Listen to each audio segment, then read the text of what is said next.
सास बहू के झगड़े। एक गांव में रेनू नाम की एक लड़की रहती थी। शादी के बाद वो अपने ससुराल पहुंची। उसके परिवार में सिर्फ वो, उसका पति और उसकी सास थी। कुछ दिनों तक सब ठीक चला, पर महीने बीतते बीतते रेनू और उसकी सास में खटपट होने लगी। दिन बीतते गए, महीने बीतते गए, पर सास बहू के संबंध सुधरने की वजह और भी बिगड़ गई। और एक दिन जब नौबत मारपीट तक पहुंच गई तो रेनू गुस्से में अपने मायके चली गई। उसने निर्णय किया कि वो किसी भी तरह अपने सास से बदला लेकर रहेगी, और इसी विचार के साथ वो गांव के एक साधु के पास पहुंची। साधु जी, मैं अपनी सास से बहुत परेशान हूँ। मेरा किया कुछ भी उन्हें अच्छा नहीं लगता। हर काम में कमी निकालना और ताने मारना उसकी स्वभाव है। मुझे किसी भी तरह उनसे छुटकारा दिला दीजिए बस। रेनू ने क्रोध में अपनी बात कही। साधु बोले, बेटी, तुम्हारे पिताजी मेरे अच्छे मित्र हैं, इसीलिए मैं तुम्हारी मदद ज़रूर करूँगा। पर तुम्हें एक बात का ध्यान रखना होगा। मैं जैसा कहूँ ठीक वैसा ही करना, वरना मुसीबत में फंस जाओगे।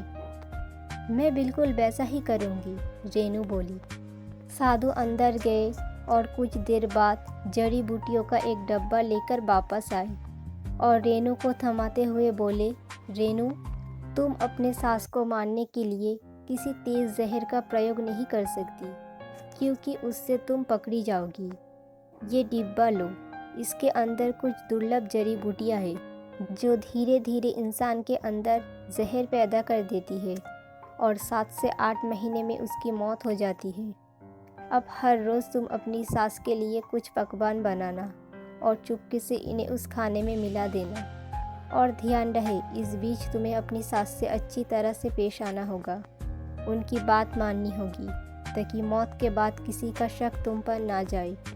जाओ, अब अपने ससुराल वापस जाओ और अपने सास के साथ अच्छे से अच्छा व्यवहार करो। रेनू खुशी खुशी जड़ी बूटियाँ लेकर ससुराल वापस लौट गई। अब उसका व्यवहार बिल्कुल बदल चुका था। अब वो अपनी सास की बात मानने लगी थी और आए दिन उनके लिए स्वादिष्ट भोजन भी बनाने लगी थी। और जब कभी उसे गुस्सा आता तो साधु जी की बात ध्यान में रखकर वो अपने गुस्से पर काबू कर लेती। 6 महीने बीतते बीतते घर का माहौल बिल्कुल बदल चुका था। जो सास पहले बहू की बुराई करते नहीं थकती थी, वही अब घर घर घूमकर रेनू की तारीफ करने नहीं थकती थी। रेनू भी अभिनय करते करते अब सचमुच बदल चुकी थी। उसे अपनी सास में अपनी माँ नज़र आने लगी थी। रेनू को अब अपनी सास की मौत का डर सताने लगा और एक दिन वो किसी बहाने से मायके के लिए निकली और सीधे साधु जी के पास पहुंची। साधु जी, कृपया मेरी मदद करिए। मैं अब अपनी सास को नहीं मारना चाहती। वो तो एकदम बदल गई है और मुझे बहुत प्यार करने लगी है। मैं भी उन्हें उतना ही मानने लगी हूँ। कुछ भी करके उस जहर का असर ख़त्म कर दीजिए। रेनू रोते हुए बोली। साधु बोले, बेटी, चिंता करने की कोई ज़रूरत नहीं है।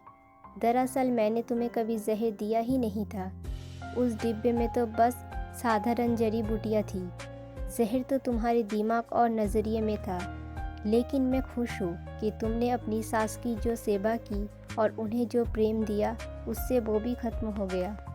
जाओ, अब खुशहाली से अपने सास और पति के साथ जीवन बिताओ। अगर आप सभी को ये वीडियो पसंद आई हो तो लाइक, कमेंट, शेयर ज़रूर करें और सब्सक्राइब करना ना भूलें।